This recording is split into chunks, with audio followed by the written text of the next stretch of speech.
O colegiado do Programa de Pós-Graduação em Educação da Faculdade de Educação da Universidade Federal de Uberlândia informa que encontram-se disponíveis no site do ppged/ufo os editais de processos seletivos para o curso de mestrado acadêmico em Educação e para o curso de doutorado em Educação, para ingresso no primeiro semestre de 2015.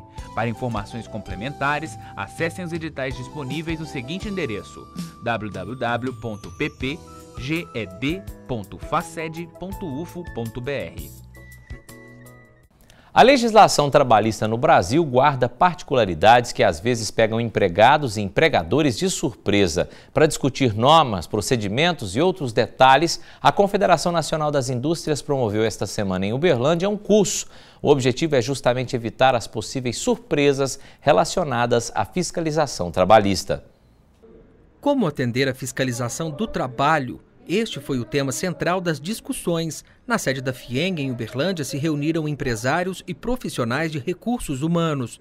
O objetivo é um só: absorver experiências capazes de contribuir para a melhoria nas relações trabalhistas. A gente faz uma troca de experiências, naturalmente passa uma série de orientações sobre a importância da fiscalização, qual é o papel do fiscal do trabalho, do Ministério Público do Trabalho, quais são as prerrogativas que ele tem, tudo que a empresa tem que fazer para respeitá-lo, naturalmente, quais são os limites que eles precisam respeitar também dentro da empresa. O encontro promoveu também dinâmicas que simulam situações reais, permitindo a interação entre os participantes. Um tipo de prática que, segundo o palestrante e advogado especialista na área, contribui para melhorar as relações de trabalho nas organizações.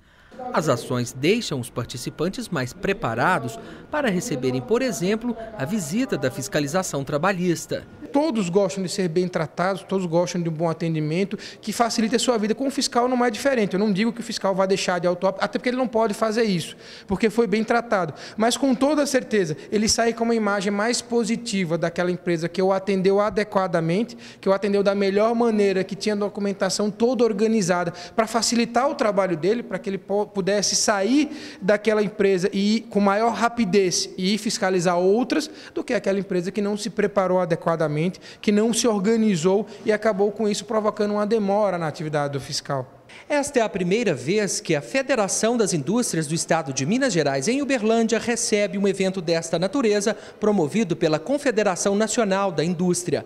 A troca de experiências promovida aqui é um fator que irá contribuir para o cumprimento pleno da legislação trabalhista. Este advogado participou do evento representando a empresa em que trabalha. Ele conta que por lá são 1.200 colaboradores. As visitas de fiscalização trabalhista não são frequentes, mas a empresa espera estar preparada para atender todas as exigências necessárias no caso de fiscalizações. A gente está sempre preparado, porque quando tiver alguma fiscalização, a gente está apto a atender o fiscal da melhor forma possível. O vitiligo é uma doença que causa a diminuição ou a falta de melanina, que é o pigmento que dá cor à pele em certas áreas do corpo, gerando manchas brancas nos locais afetados. É sobre esse assunto que eu converso agora com a Juliana Gumieiro, que é dermatologista. Juliana, muito obrigado pela presença. Eu gostaria de saber, primeiramente, o que é o vitiligo. Apesar de ser uma doença que muitas pessoas ouvem falar, a gente às vezes não discute muito sobre esse assunto e é uma doença comum, né? Boa noite. Boa noite. É uma doença comum, a gente chama de doença autoimune, que é quando o próprio corpo produz defesa para atacar as células que causam a pigmentação da pele. Então, o seu corpo desenvolve, por alguma alteração, algum erro, uma defesa contra a sua pigmentação. Então, não é uma doença infecciosa, não passa, não pega, não tem risco de contaminação nem nada. É uma doença autoimune. Nem genética ela é? Ela tem um pouco de chances de ter uma transmissão genética, sim, e de ter relação com outras doenças autoimunes, alteração de tireoide, entre outras coisas, mas não necessariamente passa de pai para filho. Agora, como é que são os estágios dessa doença? Existem casos mais simples, casos mais graves, enfim, fala pra gente. A maioria dos casos são mais simples, porque as pessoas acabam não sabendo, porque os que você vê geralmente são casos mais avançados. Então são manchas pequenas, às vezes só em uma parte do corpo, estáveis, quer dizer que não aumenta, tá lá, aparece a mancha e fica estacionada, mas existem alguns quadros em que ela acaba avançando mesmo, deixando uma diferença boa na pele, de uma pigmentação mais clara, quase branca, contrastando com a da pele normal. Agora, quando é que esses problemas, essas manchas começam a surgir? E se a pessoa, no caso de várias doenças na medicina, né, se a pessoa descobrir antes com sintomas e tudo, tem como reverter a situação ou pelo menos parar o processo, o estágio dela? É muito importante no vitiligo a gente brecar o processo da doença, porque o tratamento para repigmentar, para a pele voltar à pigmentação é muito lento. Então, assim que for feito o diagnóstico ou que a pessoa perceber a primeira mancha, já é indicado procurar o dermatologista, porque quanto antes a gente tem recursos para tentar brecar, não deixar ela evoluir e para iniciar o tratamento para reverter o quadro. Então, quanto menor a área acometida, mais fácil e mais rápido de tratar. Então, como que os pacientes ou as pessoas, de uma forma geral, devem fazer? O que elas devem observar para, no início do estágio, elas já procurarem um dermatologista? Até tem um diagnóstico relativamente fácil, porque você vai perceber uma mancha mais clara na pele. Então, perceber uma mancha mais clara que está aumentando, nem necessariamente branca, às vezes ela começa só um tom a mais baixo da pele e vai clareando com o passar do tempo. Qualquer mancha diferente, já procura o dermatologista, que mesmo que não seja, pelo menos tira isso da cabeça e se for, a gente já começa com um tratamento precoce. Existe algum fator externo que causa o vitiligo, como por exemplo o sol, o excesso de sol? Ele é autoimune, então a base dele não, mas ela é desencadeada por algumas coisas. Pode piorar se você tiver uma exposição ao sol intensa. Existe um fenômeno que a gente chama de Kebner, que é trauma. Então, no lugar onde você fere a pele, pode surgir lesão de vitiligo. E estresse, entre outras coisas, também pode estar relacionado com o desencadeamento da doença. Acredito eu que o caso mais famoso no mundo dessa doença é o do cantor, do saudoso cantor, né, o rei do pop, Michael Jackson. Na época ele demorou muitos anos para assumir que tinha essa doença, foi criticado pela mídia, pelos fãs, enfim, por todo mundo, porque todo mundo pensava que ele estava deixando de ser negro para se tornar branco. E gerou uma série de fatores como preconceito, por exemplo. E só depois que ele assumiu essa doença. Mas no caso dele, ele ficou totalmente branco, a pele por completo. Como que isso aconteceu e que caso é esse? Geralmente, quando a gente apresenta pacientes com a doença muito avançada, que já tem uma área muito grande do corpo acometida, é muito difícil você voltar à pigmentação normal da pele. A gente tenta o tratamento, mas existe a possibilidade de despigmentar. Ao invés de você voltar ao seu tom de pele, a gente faz um tratamento para a pele ficar branca. Que costuma ser mais fácil, às vezes, do que voltar ao tom normal.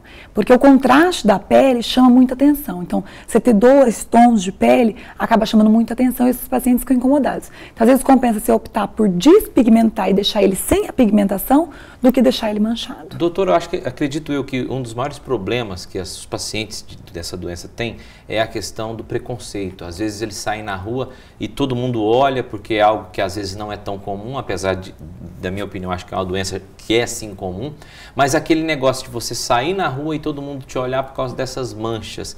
Como é que é esse preconceito? Você que lida com isso, como que os pacientes relatam isso? Eu acho que a falta de informação, que as pessoas não conhecem, acabam olhando diferente, acaba levando a esse problema. Mas é bom saber que o vitiligo não é uma doença contagiosa, não passa para ninguém, não tem nenhum risco de contaminação. E eu sempre oriento os pacientes que às vezes estão em tratamento a fazer uso de, às vezes, algumas maquiagens, existem alguns recursos para você igualar a pele até o tratamento ser efetivo, até resolver para qual dos 2 lados que a gente iria partir.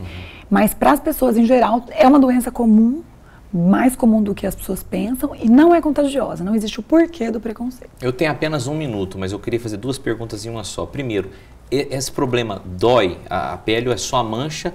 E segundo, se isso tem cura, ou pelo menos dá para diminuir bastante com o tratamento? Não dói, é totalmente assintomático, você não sente nada geralmente na pele. E cura, quando a gente fala de doença autoimune, é um pouco difícil, tem controle. A gente pode tentar controlar, tentar brecar o processo de evolução e tratar as manchas que apareceram. Regressão não tem como? Tem também, mas essas doenças autoimunes são muito instáveis, então a gente não tem como prometer uma cura. Tem como tentar buscar isso e tem alguns pacientes que ficam estáveis e sem manchas.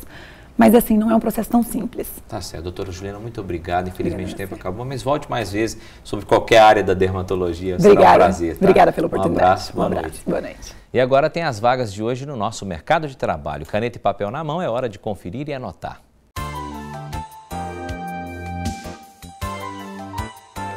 Oportunidade de emprego para salgadeiro. É preciso ter experiência mínima de 6 meses na área. O salário é de R$ 1.200 mais benefícios. Vagas para ajudante de obras com ensino fundamental completo. O salário é de R$ 945 mais benefícios e não é necessário ter experiência na área. Vaga também para auxiliar administrativo. É preciso ter experiência mínima de 6 meses na área. A vaga é para trabalhar no bairro Daniel Fonseca. O salário é de R$ 1.225,40 mais benefícios. E oportunidade para gerente de vendas com ensino médio completo. É necessário comprovar experiência na área. O salário é de R$ 1.200 mais comissão. Estas e outras vagas de emprego você encontra no Cine de Uberlândia. Ele está localizado em frente à Praça Tubal Vilela, número 60, no centro. O telefone para contato é o 3231-4433. E não saia daí que depois do intervalo a gente vai falar dos reflexos que o calor gera na produção de hortifruti granjeiros e também no bolso do consumidor. É já já.